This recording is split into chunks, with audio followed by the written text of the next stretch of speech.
Olá, meus irmãos, bem-vindos ao canal Ministério Palavra do Senhor. Vamos dar continuidade ao estudo da Bíblia. Vamos começar hoje o livro de Neemias, capítulos 1 e 2. E vocês vão perceber que há muita similaridade entre o tipo de escrita de Esdras e de Neemias. Alguns autores acham que Esdras também escreveu Neemias, né? E começa assim: Palavra de Neemias, filho de Acalias.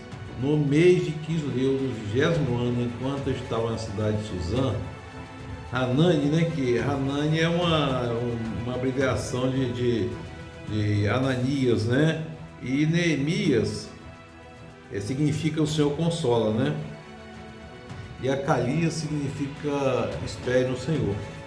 E aqui já o mês de Quisleu é correspondente a novembro e dezembro aqui, e é o mês lá a estação do ano é o outono, tá? É a cidade de Suzã. A cidade de Suzã se tornou a capital do Império Persa na época, depois que o Império Persa dominou a Babilônia, e é citada inclusive no livro de Esther, né? Ananias é o Hanani, um dos meus irmãos, veio de Judá com alguns outros homens, e eu lhes perguntei acerca dos judeus que restaram, os sobreviventes do cativeiro, e também sobre Jerusalém. Eles me responderam: aqueles que sobreviveram ao cativeiro estão lá na província passando por grande sofrimento e humilhação. O muro de Jerusalém foi derrubado, suas portas foram destruídas pelo fogo, né? Foi na época do cativeiro babilônico, na época da invasão babilônica, né? E quando ouvi essas coisas, sentei-me e chorei, passei dias lamentando, jejuando e orando ao Deus do céu, enquanto disse. Então eu disse: Senhor Deus dos céus, grande e temível, fiel à aliança e misericordioso com os que te amam e obedecem aos teus mandamentos. Que os teus ouvidos estejam atentos, os teus olhos estejam abertos para a oração que o teu servo está fazendo diante de ti, dia e noite, em favor do teu servo, povo de Israel. Confesso os pecados que nós, israelitas, temos cometido contra ti. Sim, eu e meu povo temos pecado. Agimos de forma corrupta e vergonhosa contra ti. Não temos obedecido aos mandamentos e aos decretos e às leis que deste ao teu servo Moisés. Lembra-te agora o que disseste a Moisés, teu servo: se vocês forem fiéis, eu os espalharei entre as nações, mas se voltarem para mim, obedecerem meus mandamentos, se puserem em prática o mesmo, e mesmo que vocês estejam espalhados pelo lugar mais distante debaixo do céu, de lá eu os reunirei e estarei para o lugar que escolhi para estabelecer o meu nome. Aqui Ananias está orando, confessando o pecado do povo, e está citando a lei de Moisés, né? Aquela questão das bênçãos e maldições, né? Que prosperar, obedecer a lei; não prosperar, não estava obedecendo a lei, né? E aí ele termina assim essa oração: faze com que hoje este teu servo seja bem sucedido, concedendo-lhe a benevolência deste homem. Eu, à época, era copeiro do rei. Aqui, Neemias está dizendo da função dele no reinado, né? Ele estava no cativeiro ainda, né? Estava em Suzã, estava na Babilônia ainda, né? E aí, no mês de Nissan, que é o primeiro mês com 30 dias, o calendário religioso judaico, ele se inicia com a lua nova, e é interessante observar que na época da cevada madura em Israel, né? No mês de Nissan, no 20º ano do rei Artaxerxes, interessante a gente observar aqui, o rei Artaxerxes, na hora de servir o vinho, levei-o ao rei. Nunca antes eu tinha estado triste na presença dele. Por isso o rei me perguntou: por que o seu rosto está tão triste? Se você não está doente, essa tristeza só pode ser do coração.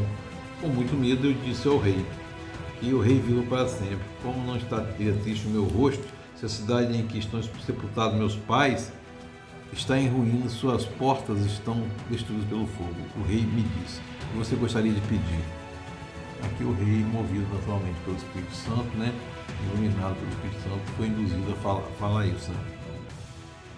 E ele disse: eu orei a Deus dos céus e respondi ao rei: se for do agrado do rei, se o céu puder contar com a sua benevolência, que ele me deixe ir à cidade onde meus pais são enterrados, em Judá, para que eu possa reconstruí-la. Uma tarefa difícil, né?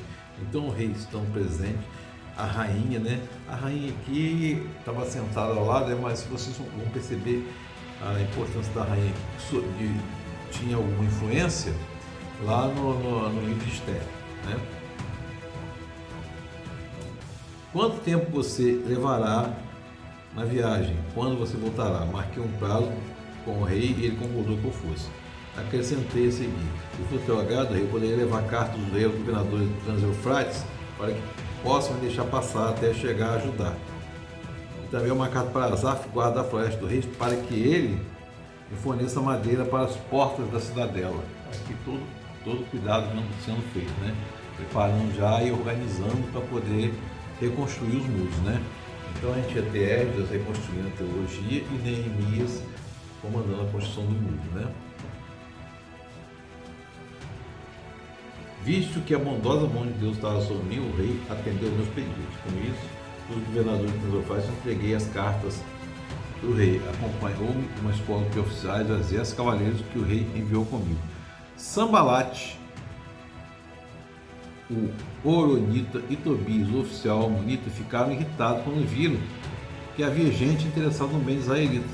E aqui Sambalate é um nome babilônico que significa sim, deu vida, a deusa da lua, a deusa lua, né? Eles cultuavam lá também. E Horonita é proveniente de Arã, uma cidade que fica a leste do Mar da Galileia, né? E ele, Sambalate, ele era governador de Samaria, tinha sido capital de Jerusalém do Norte, né, que foi destruído pela Síria, né?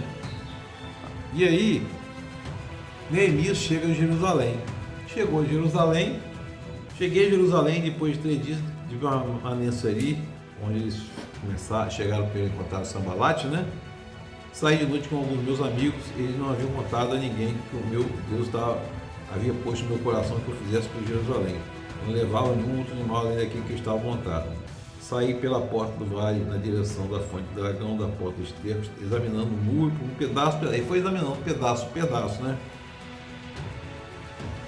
Fui até a porta da fonte, do tanque do rei, mas não havia espaço para o meu animal passar, pois subi o vale ainda à noite examinando o muro. Finalmente voltei e tornei a entrar pela porta do vale.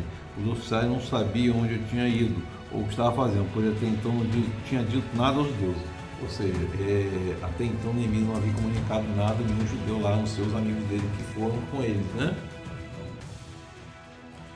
E aí, então ele diz: vejam a situação terrível em que estamos. Jerusalém está reunida, suas portas foram destruídas pelo fogo. Venham, vamos reconstruir os muros de Jerusalém. O muro, além de ser uma proteção, era um sinal de imponência, um sinal de grandeza, de imponência, de autoridade também, né? Daquela nação. Vamos reconstruir o muro de Jerusalém para que não fiquemos mais nessa situação humilhante. Também lhes contei como Deus tinha sido bondoso comigo e que ele tinha me dito. E eles responderam: sim, vamos começar a reconstrução. Encheram o coração de coragem para a realização do bom projeto. Sambalate e Tobias e Gesem, o árabe, souberam disso, zombaram deles, né? E desprezaram-nos. E perguntaram: o que vocês estão fazendo? Estão se rebelando contra o rei? Ele respondia: o Deus dos céus fará com que sejamos bem-sucedidos. Nós, os seus servos, começaremos a reconstrução. Mas no que lhe diz respeito, vocês não têm parte nem direito legal sobre Jerusalém, e em sua história não há nada de memorável que favoreça vocês. Aqui a gente já vê que já está enfrentando dificuldades, né? A gente vê na vida da gente que é fácil um muro ser derrubado, mas reconstruir é muito difícil. A gente deve orar sempre para que aqueles muros que são mal construídos na vida da gente sejam derrubados. E os bons muros, com o planejamento do Senhor, e a palavra do Senhor, sejam construídos no nosso coração. O Espírito Santo de Deus esteja sobre nós, nos consolando, nos confortando sempre. Amém.